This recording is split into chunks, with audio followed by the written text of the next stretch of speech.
Hi every one. നിങ്ങൾ ഇനി അങ്ങോട്ട് എങ്ങനെയാണ് പഠിക്കേണ്ടത്? ഓൺലൈനായി പഠിക്കണോ, ഓഫ്ലൈനായി പഠിക്കണോ? ഏതാണ് ബെസ്റ്റ്? ഇപ്പോൾ +2ലേക്ക് കയറിയിരിക്കുന്ന ഒരുവിധം കുട്ടികളൊക്കെ ഒരു തീരുമാനം എടുത്തിട്ടുണ്ടാവും. അതായത് നിങ്ങൾക്ക് തന്നെ ഒരു പ്ലാൻ ഉണ്ടാവുമല്ലോ, നിങ്ങൾ എന്തായി തീരണം എന്നുള്ളത്. ഇന്നത്തെ മക്കളാണ് നിങ്ങൾ, അപ്പോൾ ഞങ്ങൾ എല്ലാ കാര്യങ്ങളും പറഞ്ഞു തരേണ്ട ആവശ്യമൊന്നുമില്ല. നിങ്ങൾക്കൊരു ഐഡിയ ഉണ്ടാവും. എനിക്ക് നീറ്റ് നോക്കണം എന്നുണ്ട്, JEE നോക്കണം എന്നുണ്ട്, അപ്പോൾ ഞാൻ അതനുസരിച്ച് പ്രിപ്പയർ ചെയ്യുന്നുണ്ട്. പക്ഷേ എനിക്ക് സ്കൂളിൽ പഠിപ്പിക്കുന്നതും 11th അത്യാവശ്യം ഉഴപ്പിപ്പോയി. അപ്പോൾ സ്കൂളിൽ 12ത്തിലെയും എനിക്ക് നല്ല രീതിയിൽ പഠിച്ചു പോകണമെന്നുണ്ട്. അപ്പോൾ നിങ്ങൾ ഓൾറെഡി കുറച്ച് കാര്യങ്ങളൊക്കെ തീരുമാനിച്ചിട്ടുണ്ടാകും. അതായത് നിങ്ങൾ അഡീഷണൽ ട്യൂഷൻസിന് പോകണമെന്നോ, സ്കൂളിലെ കാര്യങ്ങൾ പഠിക്കാനായിട്ട് നിങ്ങൾ വേറെ എന്തെങ്കിലും ക്ലാസ്സിൽ ചേരണം എന്ന് വിചാരിച്ചിട്ടുണ്ടാകും, സ്കൂൾ ടൈമിന് ശേഷമോ സ്കൂൾ ടൈമിന് മുമ്പോ. പിന്നെ നിങ്ങളെ കൊണ്ട് പറ്റുന്നത് പോലെ നീറ്റിൻ്റെ ക്ലാസ്സസ് അറ്റൻഡ് ചെയ്യണമെന്ന് വിചാരിക്കുന്ന മക്കളുണ്ടാവും. അപ്പോൾ നല്ലതാണ്, നിങ്ങൾ ഏത് തീരുമാനം എടുത്താലും നിങ്ങൾക്കത് മുമ്പോട്ട് കൊണ്ടുപോകാനുള്ള കോൺഫിഡൻസ് ഉണ്ടെങ്കിൽ നല്ലതാണ്. അപ്പോൾ എനിക്ക് നിങ്ങളോട് കുറച്ച് പറയാനുള്ള കുറച്ചൊരു റിയാലിറ്റി ചെക്ക് നമുക്ക് ചെയ്ത് നോക്കാം. നിങ്ങളിപ്പം ആദ്യമേ പോയിട്ട് നിങ്ങൾ എന്തെങ്കിലും ക്ലാസ്സസിനൊക്കെ ചേർന്നു എന്ന് വിചാരിക്കാം. അപ്പോൾ നിങ്ങളുടെ സ്കൂൾ തുടങ്ങുമ്പോൾ നിങ്ങൾക്ക് ഓൾറെഡി ഒരുപാട് സിലബസ് പഠിക്കാനുണ്ട്. അപ്പോൾ നിങ്ങൾക്ക് അതിലെ ക്ലാസ്സസ് ഉണ്ടാകും. നിങ്ങൾ സയൻസ് സ്റ്റുഡൻസ് ആണ്, അപ്പോൾ നിങ്ങൾക്ക് പ്രാക്ടിക്കൽസ് ഉണ്ടാകും, റെക്കോർഡിൻ്റെ വർക്ക് ഉണ്ടാകും, പിന്നെ സ്കൂളിലെ ഹോംവർക്ക് കാര്യങ്ങൾ, അങ്ങനെ പിന്നെ സ്കൂളിൽ ഒരുപാട് ആക്ടിവിറ്റീസ് വരും, അങ്ങനത്തെ കാര്യങ്ങളും ഉണ്ടാവും. അതിനുശേഷമാണ് നിങ്ങൾ നിങ്ങളുടെ ട്യൂഷൻസിനോ ബാക്കി കാര്യങ്ങൾക്കോ ആയിട്ട് പോകുന്നത്. അപ്പോൾ നിങ്ങൾ അതെല്ലാം കഴിഞ്ഞ് നിങ്ങൾ പിന്നെ ഒരു സമയമാവും നിങ്ങൾ വീട്ടിലെത്തുമ്പം. അപ്പോൾ നിങ്ങൾക്ക് ഈവനിങ് ടൈം ആയിരിക്കും നമ്മളുടെ നീറ്റിൻ്റെ ക്ലാസ്സസ്, സൂപ്പർ കിങ്സ് ബാച്ചിൻ്റെ ക്ലാസ്സസ് ഉള്ളത്. അപ്പോൾ നിങ്ങൾ ഒരുപാട് സമയം ട്രാവൽ ചെയ്ത് അല്ലേ, ഇത് ആക്ടിവിറ്റീസ് ഒക്കെ കഴിഞ്ഞ് വരുമ്പോൾ എൻഡ് ഓഫ് ദ ഡേ നിങ്ങൾ ഭയങ്കര ടയേർഡ് ആയിരിക്കും. പിന്നെ സ്കൂളിലെ കുറേ വർക്ക് ചെയ്യാനും നോക്കാനും ഒക്കെ ഉണ്ടാകും. അതുകൊണ്ട് തന്നെ നിങ്ങൾക്ക് ഇതിനായിട്ട് ചിലവഴിക്കാൻ ഒരു സമയം ഉണ്ടാവില്ല, അതിനുള്ളൊരു മൂഡും ഉണ്ടാവില്ല. അങ്ങനെ നിങ്ങളത് പിന്നെ ചെയ്യാമെന്ന് മാറ്റി മാറ്റി വെച്ച് ഒരുപാട് പെൻഡിങ് ക്ലാസ്സസ് ആവുകയും അങ്ങനെ നിങ്ങൾക്കത് കംപ്ലീറ്റ് ചെയ്യാൻ പറ്റാതെ വരികയാണ് ചെയ്യുന്നത്. സാധാരണഗതിയിൽ കുട്ടികൾക്ക് സംഭവിച്ചിട്ടുള്ള ഒരു കാര്യമാണിത്. അപ്പോൾ എനിക്ക് പറയാനുള്ളത്, നിങ്ങൾക്ക് അങ്ങനെ കുറച്ച് സ്മാർട്ടായിട്ട് നിങ്ങൾ ചിന്തിച്ചിട്ടുണ്ടെങ്കിൽ, നിങ്ങളുടെ പ്ലാൻ ചെറുതായിട്ടൊന്ന് മാറ്റിയിട്ടുണ്ടെങ്കിൽ, നിങ്ങൾ ഒട്ടും സമയം വേസ്റ്റ് ചെയ്യാതെ തന്നെ നമുക്ക് ഇതെല്ലാം ചെയ്യാം. അതായത് നിങ്ങളിങ്ങനെ ചിന്തിച്ച് നോക്കിക്കേ, നിങ്ങളുടെ ബോർഡ് എക്സാമിലെ സ്കോറ് നിങ്ങൾക്കറിയാം. അത് നിങ്ങൾക്ക് എപ്പോഴും ഞാൻ പറയുന്ന കാര്യമാണ്. ഫുൾ A+ നിങ്ങൾക്ക് എന്താണ് തരുന്നത്, അല്ലെങ്കിൽ നിങ്ങളുടെ ബോർഡ് എക്സാമിലെ സ്കോർ നിങ്ങളെ എവിടെയാണ് എത്തിക്കുന്നത് നിങ്ങൾക്കറിയാം. അപ്പോൾ നിങ്ങൾക്കൊരു ഗോൾ ഉണ്ടാകും, ബോർഡ് എക്സാമിൽ എനിക്ക് ഇത്രയൊക്കെ സ്കോർ കിട്ടണമെന്നൊരു പ്ലാൻ ഉണ്ടാകും. അപ്പോൾ ഇത് കേൾക്കുന്ന പേരൻസിനോടും കൂടിയാണ് ഞാൻ പറയുന്നത്. അപ്പോൾ സ്കൂളിൽ 12th ബോർഡ്സിൻ്റെ സിലബസ് എന്താണെങ്കിലും നിങ്ങൾ സ്കൂളിൽ പഠിപ്പിക്കുന്നുണ്ട്, നിങ്ങളുടെ അധ്യാപകർ നിങ്ങളതെ നന്നായിട്ട് പഠിപ്പിക്കുന്നുണ്ട്. അതേ സിലബസ് ആണ് നമ്മുടെ നീറ്റിനും പഠിക്കുന്നത്. അപ്പോൾ നിങ്ങൾ സ്റ്റേറ്റിലും CBSE ഉള്ള മക്കൾക്ക് ചെറിയ വ്യത്യാസം ഉണ്ടാകും. പക്ഷെ നിങ്ങളുടെ സിലബസ് ഓറിയൻറ്റഡ് ആയിട്ട് നമുക്ക് സെപ്പറേറ്റ് ബാച്ചസും ഉണ്ടല്ലോ. CBSE നീറ്റ് ബാച്ചും ഉണ്ട്, സ്റ്റേറ്റ് നീറ്റ് ബാച്ചും നമുക്കുണ്ട്, സൂപ്പർ കിങ്സ് ബാച്ച് ഉണ്ട്.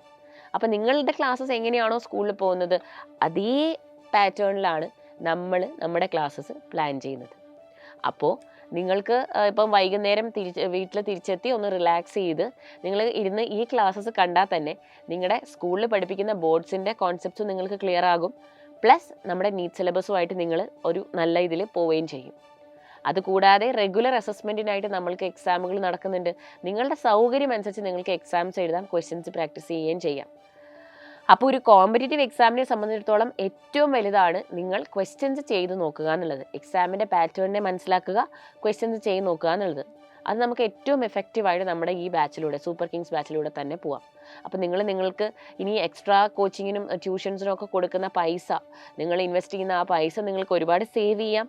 ആൻഡ് ഓൾസോ നമ്മുടെ ഈ ബാച്ചിലാണെങ്കിൽ നിങ്ങൾക്ക് വെറും ലൈവ് ക്ലാസ്സസ് മാത്രമല്ല, നിങ്ങൾക്ക് റെക്കോർഡഡ് വീഡിയോസ് ഉണ്ട്. ഇൻ കേസ് ഏതെങ്കിലും ക്ലാസ് മിസ്സായാൽ നിങ്ങൾക്ക് റെക്കോർഡഡ് വീഡിയോ കാണാം, കോൺസെപ്റ്റുകൾ മനസ്സിലാക്കാം. ഡൗട്ട് സോൾവിങ് ഉണ്ട്, AI ഫീച്ചർ ഉണ്ട്. ഡൗട്ട് ക്ലിയറൻസിനായിട്ട് നിങ്ങൾക്ക് AI ഗുരു ഉണ്ട്. അതേപോലെ മെൻറ്റർ ഉണ്ടാവും. നിങ്ങൾക്ക് എന്തെങ്കിലും പ്രശ്നങ്ങളുണ്ടെങ്കിൽ നിങ്ങളെ കോൺടാക്ട് ചെയ്ത് പ്രശ്നങ്ങൾക്ക് സൊല്യൂഷൻ തരാൻ നിങ്ങളുടെ മെൻറ്റർ ഉണ്ട്. അതുകൂടാതെ നിങ്ങൾക്കൊരു ക്ലാസ് ടീച്ചറും ഒരു ബാച്ച് ഇൻചാർജ് ഉണ്ട്. ഓക്കെ, അപ്പോൾ നിങ്ങളുടെ ആ ടീച്ചറിനോട് നിങ്ങൾക്ക് ആ പ്രശ്നങ്ങളും കൺവേ ചെയ്യും ഒക്കെ ചെയ്യാം. അപ്പോൾ അതായത് എല്ലാ രീതിയിലും ഒരു റെസ്പോൺസിബിലിറ്റി നമ്മളുടെ ഈ ബാച്ചിന് ഉണ്ടാകും. അതായത് നിങ്ങൾക്ക് ഏതൊരു പ്രശ്നമാണോ, നിങ്ങൾ വീട്ടിലിരുന്നിട്ടാണ് ഈ ബാച്ച് അറ്റൻഡ് ചെയ്യുന്നതെങ്കിലും നിങ്ങൾ ഏത് ഇഷ്യൂ ആണോ ഫേസ് ചെയ്യുന്നത് അതിനുള്ള സൊല്യൂഷൻ തരാൻ ഒരു റെസ്പോൺസിബിൾ ഗ്രൂപ്പ് തന്നെ നിങ്ങൾക്കായിട്ട് വെയിറ്റ് ചെയ്യുന്നുണ്ട്.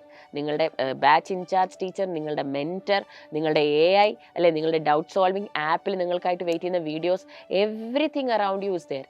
ആൻഡ് റെഗുലർലി ഞങ്ങൾ നിങ്ങൾക്കായിട്ട് പാരൻറ്റ് ടീച്ചർ മീറ്റിങ്ങും നിങ്ങളുമായിട്ടുള്ള ഇൻറ്ററാക്ഷൻസും ഒക്കെ ഓർഗനൈസ് ചെയ്തുകൊണ്ടിരിക്കും. അവിടെ വന്നിട്ടും നിങ്ങൾക്ക് ഞങ്ങളോട് സംസാരിക്കാം.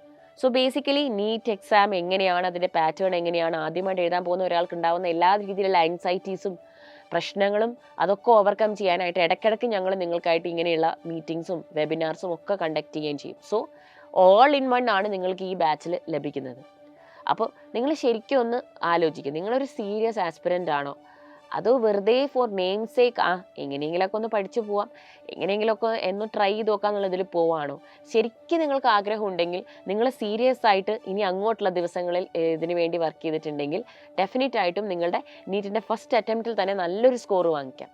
നിങ്ങൾ ഏത് ഡ്രീം കോളേജാണോ, നിങ്ങൾ ഏത് കോളേജിലാണോ പോകാൻ ആഗ്രഹിക്കുന്നത് അവിടെ നിങ്ങൾക്ക് പോവുകയും ചെയ്യാം. അപ്പോൾ ഇതൊക്കെയാണ് ഇതിൻ്റെ ഒരു പ്രത്യേകത. പിന്നെയുള്ളൊരു സ്പെഷ്യാലിറ്റി എന്ന് വെച്ചാൽ നിങ്ങൾക്കുള്ളൊരു പ്രശ്നമാണ് 11th സിലബസ്. 11th നീറ്റ് എന്ന് പറയുമ്പോൾ 12th മാത്രമല്ലല്ലോ, 11th ഉണ്ട്. 11th സിലബസും റിവൈസ് ചെയ്യണം. അപ്പം നമ്മുടെ ഈ ബാച്ചിൻ്റെ ഒരു പ്ലാൻ എന്ന് വെച്ചാൽ ഞങ്ങൾ കഴിഞ്ഞ ദിവസം ലോഞ്ച് വീഡിയോയിൽ നിങ്ങൾക്ക് പറഞ്ഞു തന്നിരുന്നു. 12th സിലബസ് പോകുന്നതിനൊപ്പം തന്നെ ഇടയ്ക്കിടയ്ക്ക് നമ്മൾ 11th റിവിഷൻ ക്ലാസ്സസ് നിങ്ങൾക്ക് തരുന്നുണ്ട്. അതേപോലെ 11th റിവിഷൻ സിലബസ് റിവൈസ് ചെയ്ത് കഴിഞ്ഞാൽ അതിൻ്റെ എക്സാമുകളുണ്ട്. ഇനി ബോർഡിൻ്റെ സമയം നിങ്ങൾ പിന്നെ അടുത്ത മാർച്ച് ആകുമ്പോഴേക്കും നിങ്ങളുടെ ബോർഡ് എക്സാമിൻ്റെ സമയമാകും, +2 ബോർഡിൻ്റെ സമയമാകും. ആ സമയമാകുമ്പോഴേക്കും അതിന് മുമ്പുള്ള ഒരു മാസം ഞങ്ങൾ നിങ്ങൾക്ക് ഫുൾ 12th ബോർഡ് ബേസ്ഡ് ആയിട്ടുള്ള റിവിഷൻ തന്നെയാണ് ചെയ്യിപ്പിക്കുക എല്ലാ സബ്ജക്ട്സിലും. അതിനുശേഷം നിങ്ങൾ ബോർഡ് എക്സാം എഴുതി പിന്നെ നമ്മൾ എക്സ്ക്ലൂസീവായിട്ട് വീണ്ടും നീറ്റിൻ്റെ ആ ഒരു മോഡിലേക്ക് വരികയാണ് ചെയ്യുന്നത്. സോ ഓൾ ഇൻ വൺ ആണിത്. എല്ലാ രീതിയിലും നിങ്ങളിവിടെ ടേക്ക് കെയർ ചെയ്യുന്നുണ്ട്. അപ്പം നിങ്ങളൊരു സ്മാർട്ട് ഡിസിഷൻ എടുക്കുക. അതായത് നിങ്ങൾ ആലോചിക്കുക, ശരിക്കും ഇതാണോ എൻ്റെ ഗോള്, ശരിക്കും എനിക്ക് നീറ്റ് ക്ലിയർ ചെയ്യണമെന്നാണോ ഉള്ളത്, നല്ലൊരു സ്കോർ വാങ്ങണമെന്നാണോ ഉള്ളത്. So you decide and contact us. Okay, ഞങ്ങളിവിടെ നിങ്ങളെ ഹെൽപ്പ് ചെയ്യാൻ വേണ്ടിയിട്ടുണ്ട്. അപ്പോൾ സൂപ്പർ കിങ്സ് ബാച്ചിലേക്ക് ജോയിൻ ചെയ്ത മക്കൾക്കൊക്കെ വെൽക്കം. ഇനി ജോയിൻ ചെയ്യാൻ ആഗ്രഹിക്കുന്നവർ, ഞാൻ നിങ്ങളോട് പറയാൻ ഉദ്ദേശിച്ചത് ഇതാണ്: നിങ്ങൾ ഓൺലൈനായിട്ട് ചെയ്യണോ ഓഫ്ലൈനായിട്ട് പഠിക്കണോ അത് നിങ്ങളുടെ ചോയ്സ് ആണ്. പക്ഷേ I was just giving you some reality check. അപ്പോൾ ഞാൻ എപ്പോഴും സജസ്റ്റ് ചെയ്യുക, ഏറ്റവും ഡിസ്ട്രാക്ഷൻസ് ഏറ്റവും കുറവ്, അതായത് ട്രാവലിങ്, പിന്നെ കുട്ടികൾ അവിടെ പോയി ഫ്രണ്ട്സിനെ ഉണ്ടാക്കി ഫ്രണ്ട്സുമായിട്ടുള്ള സംസാരം കാര്യങ്ങളും അൺനെസസറി ഡിസ്ട്രാക്ഷൻസ് നമ്മൾക്ക് അവോയ്ഡ് ചെയ്യുന്നത് എപ്പോഴും നമ്മൾ സ്വസ്ഥമായിട്ട് നമ്മളുടെ വീട്ടിലിരുന്ന് ഓൺലൈനായിട്ട് ക്ലാസ്സസ് അറ്റൻഡ് ചെയ്യുമ്പോഴാണ്. അപ്പോൾ നിങ്ങൾക്ക് ഏതാണോ കംഫർട്ടബിൾ അത് സെലക്ട് ചെയ്യുക, നല്ലപോലെ ആലോചിച്ച് തീരുമാനം എടുക്കുക മക്കളെ. Don't waste time because we don't have any more time to waste. Wishing you the very best. Bye-bye.